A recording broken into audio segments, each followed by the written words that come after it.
Good morning, good afternoon, good evening, wherever you are, whatever time it is. Welcome to The Secrets of a Ghostwriter.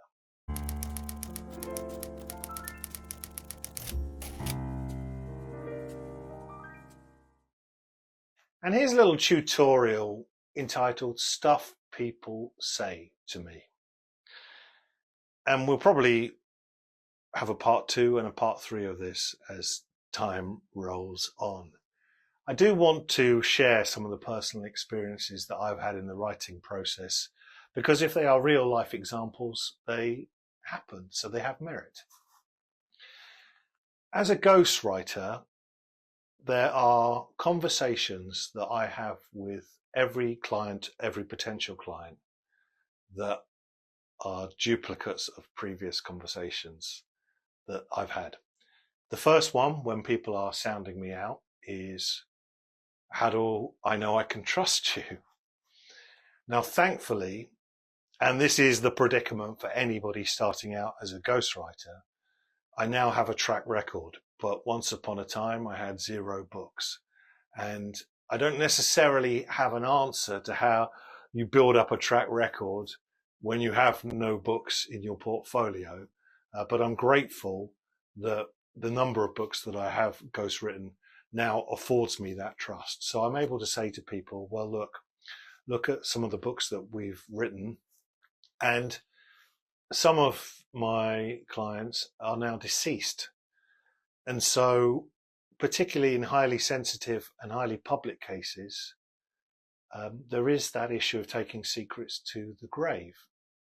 There's also the issue of speaking up for the deceased if they're in a public case and wrong information continues to be in the public domain.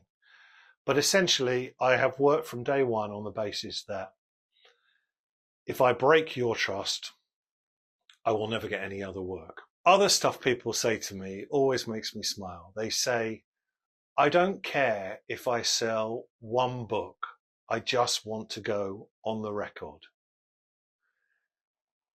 Now, part of that taps into the aspirational aspect of writing, and that is, for some people, it's a dream, isn't it? It is a dream to have a book out there.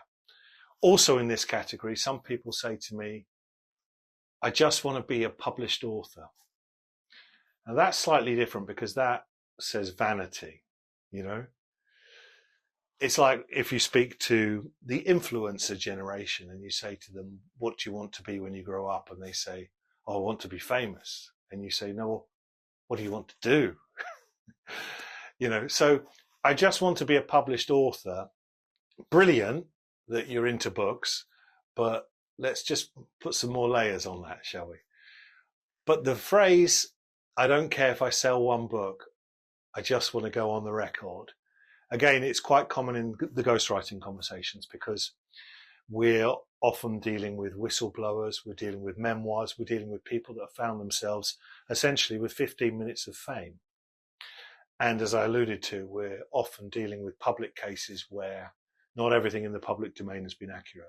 My response to that is this: can you please care if you go on the record? And if you sell more than 1 book, and maybe sell 10 or 100 or 1,000 or 500,000, then you will go on the record to as many people as possible. So please, yes, you want to go on the record, but you do want to go on the record to as many people as possible.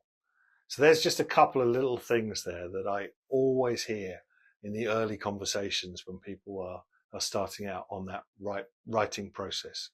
And I think, as I identified with the I just want to be a published author, I'm not sure that that is going to give you the legs for a sustained writing career. You'd much rather hear, after all, wouldn't you, I've got a brilliant idea and I need to get writing. There'll be more of these stuff that people say to me in other tutorials. And I'll see you next time when The Secrets of a Ghostwriter continues.